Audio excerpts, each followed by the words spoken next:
friends, I am the Dungeon Tutor. Welcome! Today, we're going to be taking another question from RPGaDay, and this being the 24th. We're doing the 24th question, which is, what is the most complex or simple RPG you play? I'm actually going to step back from this, from the you play, and I'm going to change that to you have, because, quite honestly, I don't play either of these games. Honestly, if we looked over the course of my last years playing games, the simplest is probably, I would say, The World of Darkness, which would have been Vampire the Masquerade. The most complicated... Actually, simple would probably have gone to the Princess Bride role-playing game because Fate Fudge is pretty simple. Most complicated would probably have been Shadowrun. We played the 4th edition Shadowrun. But those really don't even fall under the spectrum of being complicated or difficult. They're just games with some mechanics. They're not super hard. They're not super easy. Just like Dungeons & Dragons, it's not incredibly difficult at its core. It's not incredibly easy with all of the options and different things that can come up. That's why there are plenty of sites that keep giving me fodder for questions to answer, but there's plenty of things that people get confused on or you know, have some issues. So, in a nutshell, I'm going to go with games that I own that I think are really simple and really complex, and we'll go from there. The simple one is one that not a lot of people, I don't think, really know about this game. I found this nice compendium of all these different games that they've produced. The idea was to make a super simple universal system that you could apply to just about any genre, and they did. So this is the 1PG compendium. This is from Deep Silver.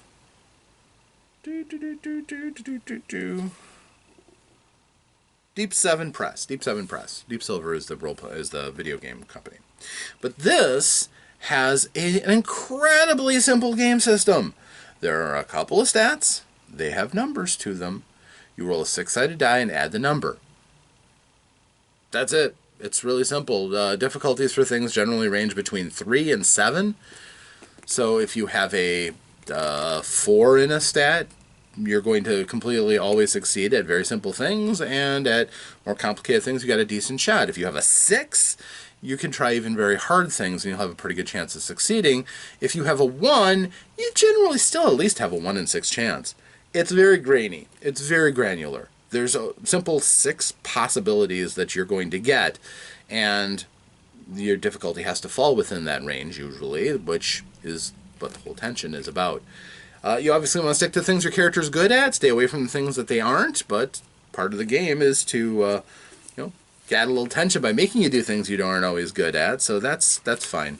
This particular set has rules for Agent SEVEN, which is, I believe, espionage games.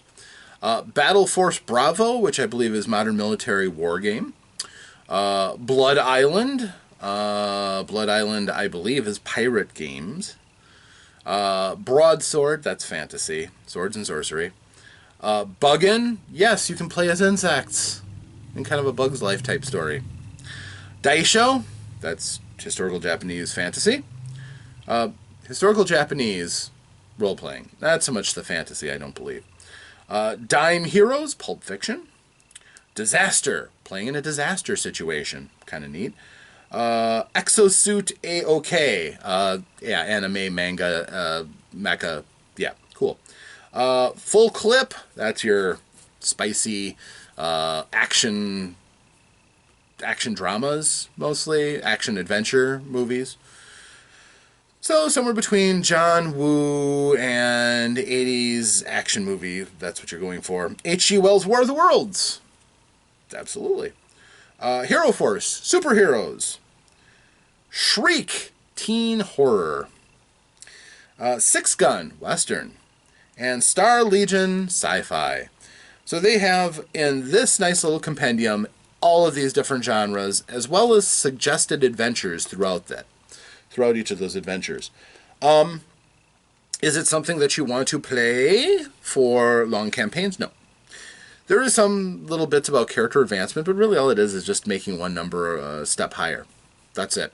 As far as having all the gear and stuff, combat is super simple. Your weapon does a set amount of damage if you hit. That's it. Your armor takes away some of the damage. That's it. It's very, very simple, which is sometimes great. If you're just, the game is shot for the night. All right, looks like we're going to play...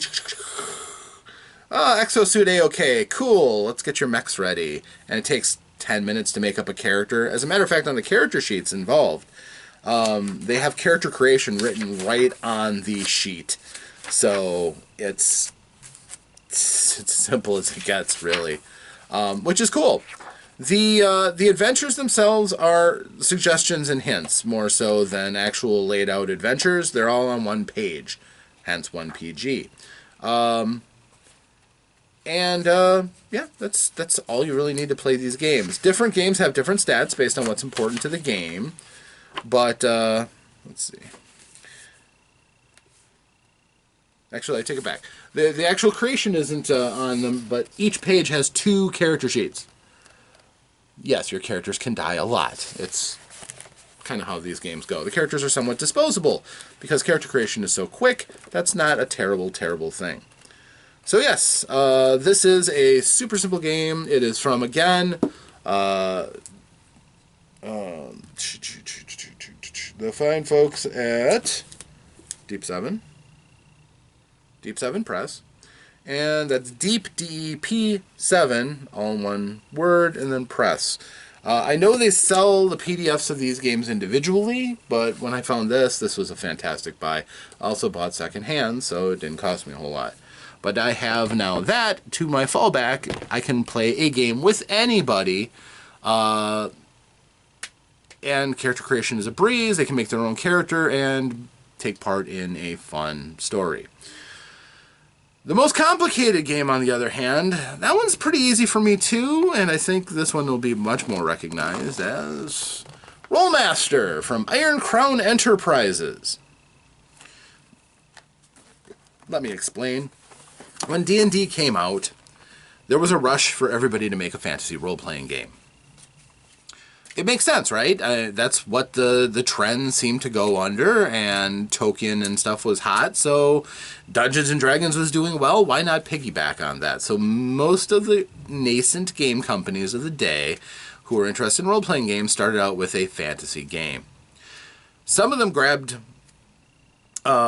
intellectual properties to form theirs. Chaosium, for example, went after the works of Michael Moorcock, which you can tell how that all went out, because in the early Deities and Demigods book for D&D, they actually included Lovecraftian, which, again, Chaosium had locked down, and Michael Moorcock stuff, as they had an open working relationship by oral agreement, which turned out that does not hold up in court really well.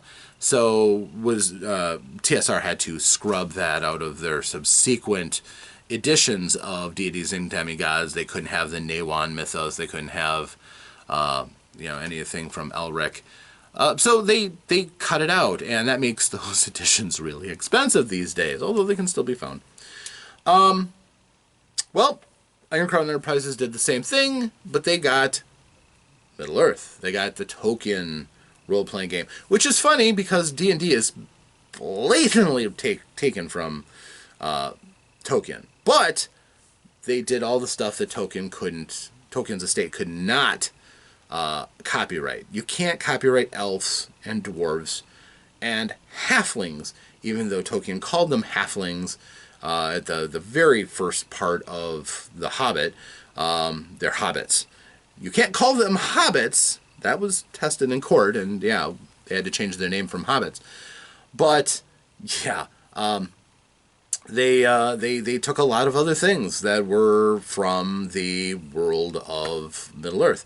Well, licensing the world of Middle-earth was pretty darn lucrative for Iron Crown Enterprises. They were able to put out incredible source books detailing the worlds of Middle-earth, the orcs, the elves, the magic of it all, the dwarven holdings. All this stuff was so good and so interesting.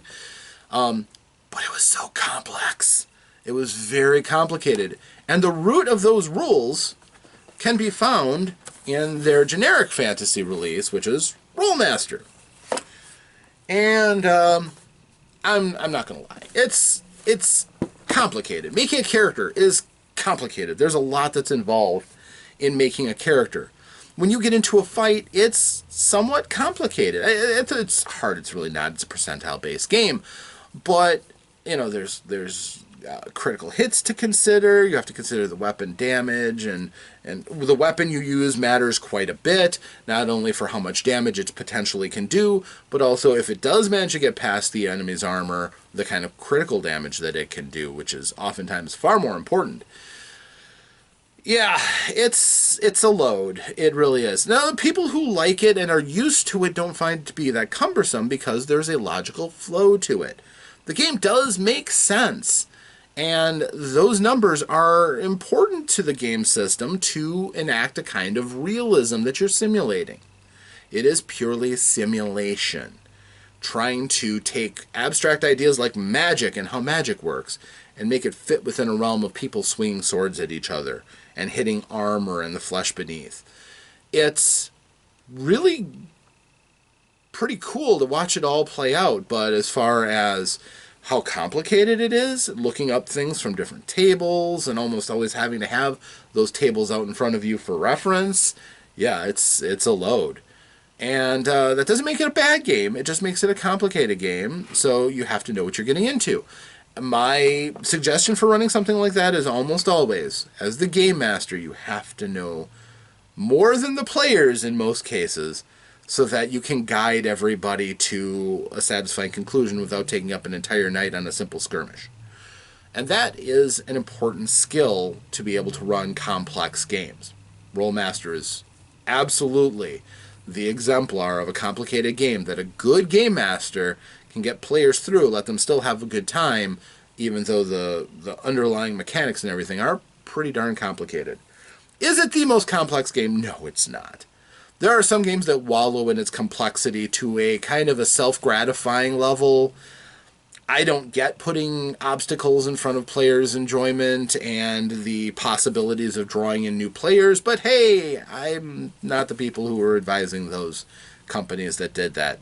And the most egregious examples in a game like Fatal, which I will reference from time to time, it seems like the complication was the point, which is kind of sad, really. You want to take pride in how accurate your game is, but it drifts off into just self-aggrandizement. Yeah, that is my take and my answer to that. Hopefully you enjoyed that. But those definitely are a relatively simple game and a relatively complicated game that I have. And you're welcome to the insights. I hope you enjoyed it. And if you did, I hope you come back to me, the Dungeon Tutor, in future videos, because I'd like to see you. To make that easier, feel free to like and subscribe to this channel. I always enjoy having new subscribers. I relish the opportunities to entertain you, and hopefully we can form a dialogue in the future so that I can give you exactly answers to questions that you may have, or we can just talk about stuff. I like that. But between then and now, because I do hope you come back, I hope that you, yes, you, get a chance to roll some dice, to play some games, to have some fun, but stay safe out there, my friends. Until that next time, farewell.